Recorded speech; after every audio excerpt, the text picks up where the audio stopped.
Hello and welcome to Serendipity. I'm Jessalyn Wheelis from the Summit Library.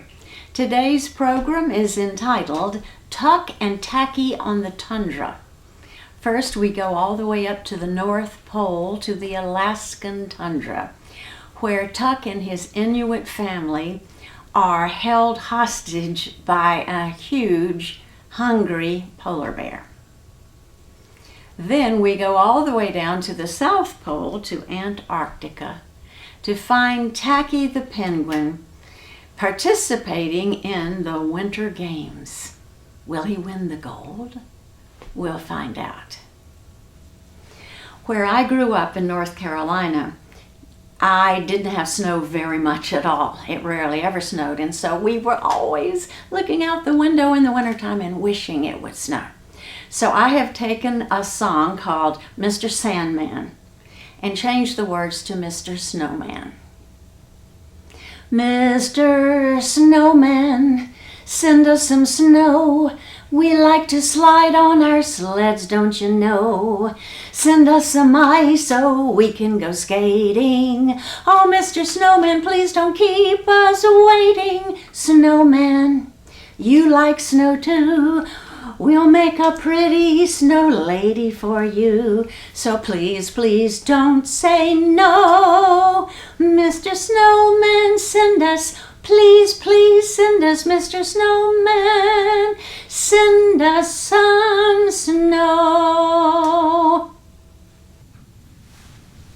The title of this story from the Inuit people is How Tuck Saved His Family.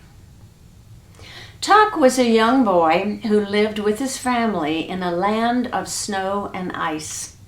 They lived inside their ice house, an igloo, and he and his little sister and mother and father were cozy and warm there all through the coldest, windiest parts of the year.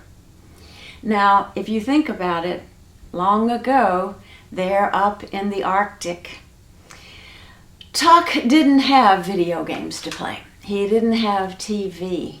He didn't have Netflix. All he had was a carving knife and some wood, precious wood that they had found that he carved. And every day and night, as they sat there warm inside their igloo, he carved. He carved toys for his little sister. He carved little dolls and little animals, seals, and he even carved a polar bear once. And his little sister would play with these toys. As the years went by and Tuck grew older, he got better and better at his carving. One day when he carved a face, his mother said, "Tuck, that looks just like your little sister. How did you do that? You're an artist." Tuck was proud and he loved carving. Now, at 12 years old, Tuck's father finally said that Tuck was old enough to go with him out on the hunt. The hunt could be dangerous, and so before age 12, he had never allowed Tuck to come with him. Tuck was so happy, so excited. He could hardly sleep the night before. But he and his father woke early. They went out and prepared the sled, and they brought the dogs out and tied them up to the sled. Oh, the dogs were jumping about and barking. They loved to pull the sled, and this was a happy day for them as well as for Tuck. So off they went. They were going as far as they could, close to where the sea was. Then, when Tuck's father saw something far up ahead, he stopped the dogs. And quietly, he motioned to Tuck to be very quiet.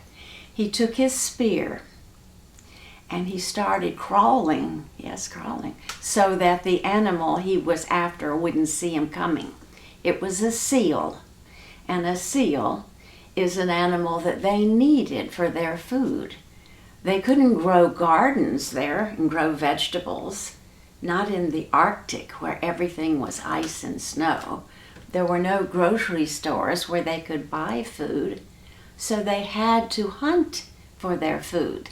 That's the only way they could eat. And so his father was creeping closer and closer to the seal with his spear ready. The seal did not see him coming.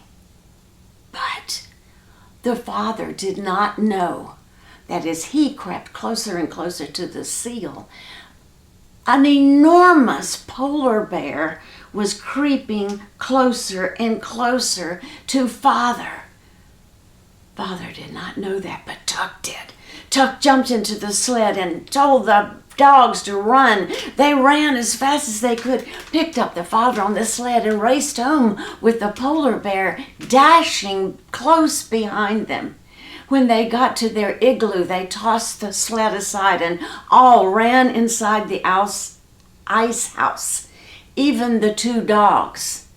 They figured the dogs would help to keep them warm, and they didn't have time to put the dogs away because of the bear. Now the polar bear stopped and waited beside the ice house. They could see him through the little ice window they had. He waited and waited. When he was tired, he would lie down on the snow, but he kept looking at the ice house hungrily. What were they going to do? The mother said, I don't know what we can do. We can't get out because he's blocking our doorway into our igloo. What on earth are we going to do? And they thought and they thought. And that night, when mother and father and little sister were sleeping, Tuck had a pile of snow and ice inside of their igloo. He formed it and shaped it and formed it and shaped it and carved it. And then he had it small enough that he slid it through the opening, the door of the ice house, and stood it up and finished carving. The bear was asleep. Now when he finished packing ice and snow and carving, much the way you would make a snowman, but this looked like an enormous bear, and it was all white because it was snow. And when Tuck carved the bear's face, he had the bear's mouth open and icicles for teeth. He made that sculpture look just like a polar bear. Then quickly, when he saw the polar bear was stirring, Tuck crawled back through the opening and safely into the ice house. Then he looked out through the small window as the bear started to awaken. The bear was sleepy and was stretching. He looked around. He looked into the ice house. Nothing was happening. Then he looked over to the side and saw an enormous polar bear, even larger than he was, with his mouth full of sharp teeth open. That real polar bear turned and ran as fast as he could, and he didn't come back. And that is the way Tuck saved his family. All right, here is a song about snow. And the tune comes from a popular song that the chorus goes like, let it snow, let it snow, let it snow. Now I took that popular song and I changed the words. I call that decomposing the song. And I made words that were suitable for kids. And this song is about two best friends and they get together when it snows. Oh, the weather outside is roaring and my house is really boring. So your house is the place to go. Let it snow, let it snow, let it snow. It doesn't show signs of stopping, and I brought us some corn for popping. Turn on our favorite TV show. Let it snow, let it snow, let it snow. When your mom makes me say good night, I will take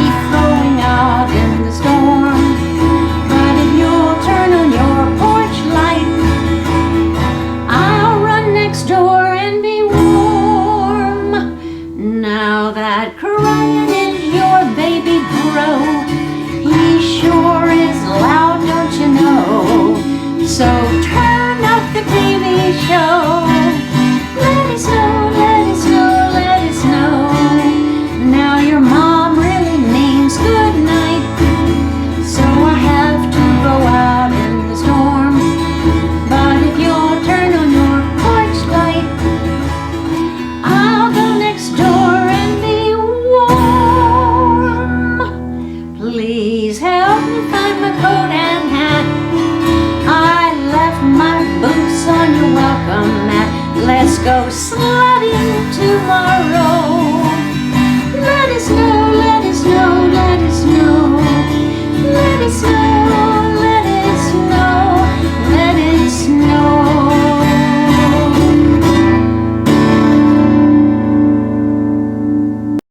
This book is entitled Tacky and the Winter Games, written by Helen Lester and illustrated by Lynn Munsinger. Now, Tacky is a penguin, and I love his stories. And if you like this story, there are lots of other books about Tacky. And some of you have probably been watching the Olympics, or at least some of the Olympics on television. Well, in this story, Tacky's group decides they will have their own winter games. A huff and a puff and a huff and a puff and a huff and a puff. "What's happening?" blared Tacky the penguin as he came across his companions, goodly, lovely, angel, neatly, and perfect. "We're huff training, puff training," they replied.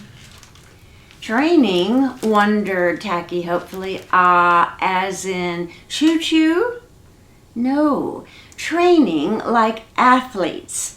The winter games are coming, and we must be in shape to win, win, win. Looking closely at Tacky, not the fittest of birds, they added, "Let's get going." So the penguins trained. They raced up steep hills. They jumped rope. They did 100 sit-ups a day. Now you see Tacky back there sleeping on his mat. In each picture, he's messing up. They lifted weights. Now look what he's lifting with his foot, a little tiny weight. They rode bikes.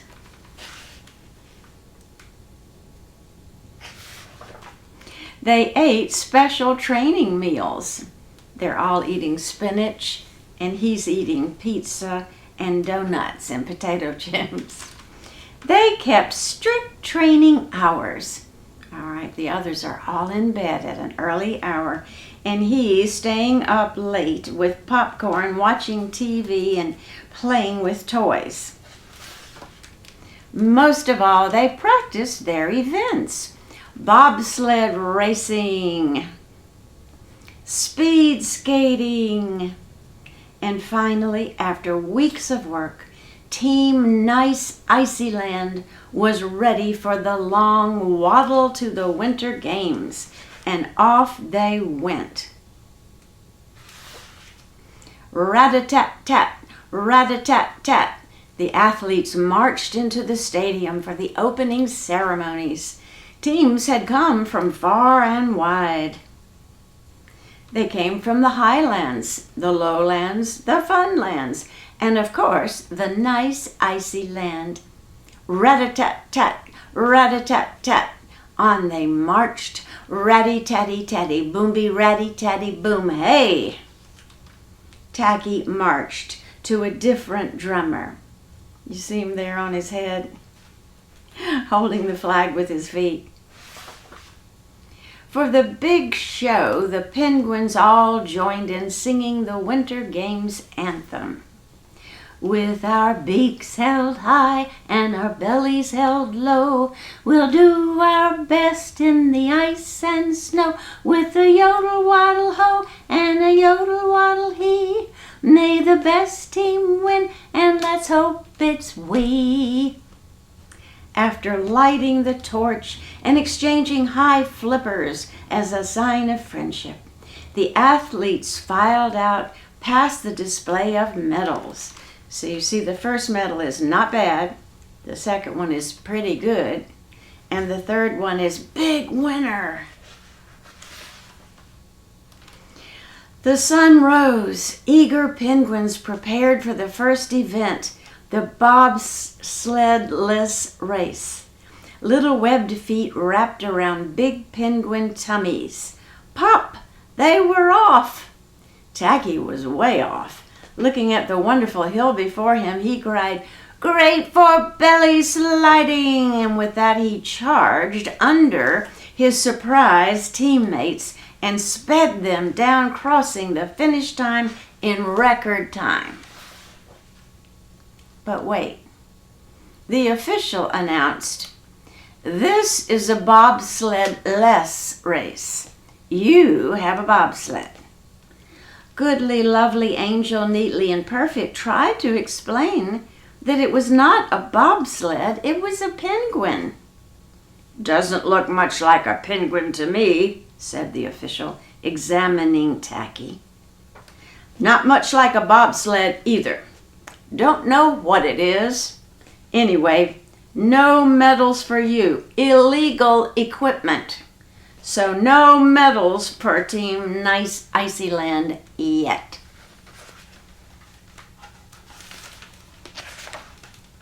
In the afternoon, the athletes strapped frozen fish on their feet for the ski jumping event. While the jumpers waited for their turns, Tacky spent just a few moments in the hut toasting his toes by the fire. Weren't winter sports wonderful? Swoop, plop, swoop, plop, swoop, plop. One after another, the athletes made graceful jumps and lovely landings. Plippy, ploppy, plippy, ploppy. What is this? It looks like Tacky's fish have melted. Tacky's fish had become thawed by the warmth of the fire and were now flopping wildly. He made a higher jump than he had intended and lots of landings. No medals for Team Nice Icyland yet. That evening, the speed skating relay race was the final event. "Last chance, Tacky," warned Goodly, Lovely, Angel, Neatly, and Perfect, who looked mighty aerodynamic in their costumes. Tacky looked mighty, well, tacky. The other teams had already finished, and their times were very fast. Now it was Team Nice Icyland's turn. Pop! Off they went. One by one, Tacky's companions took a turn round the rink. Goodly passed the baton to Lovely, who passed the baton to Angel, who passed the baton to Neatly, who passed the baton to Perfect, who passed the baton to Tacky, who said, "Thank you," and ate it. Ate it? Ate it? Well, it looked like a hot dog. His companions wailed, You ate the baton." And in frustration, they began to chase him around the rink. "Tag!" cried Tacky. He loved nothing better than a good game of tag. So he skated faster and faster and faster and faster and barreled across the finish line in record time. But wait, had Team Nice Icyland really won? Did Tacky have the baton? Without the baton, Team Nice Icyland would be disqualified. Out came the medics. Off went Tacky on the stretcher and under the eye of the big X-ray machine. They X-rayed his bottom portion. Nope, nothing there. They X-rayed his top.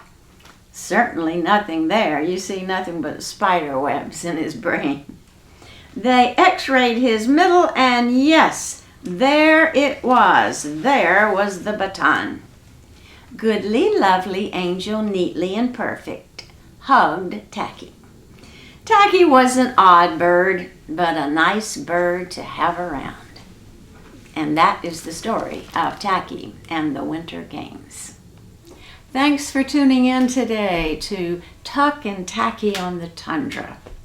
Now, the next Serendipity program is going to be on Thursday, March 10th, and the title of that program is A French Celebration, with enchanting French stories, French songs, and we're going to make some magical, delicious French breakfast muffins.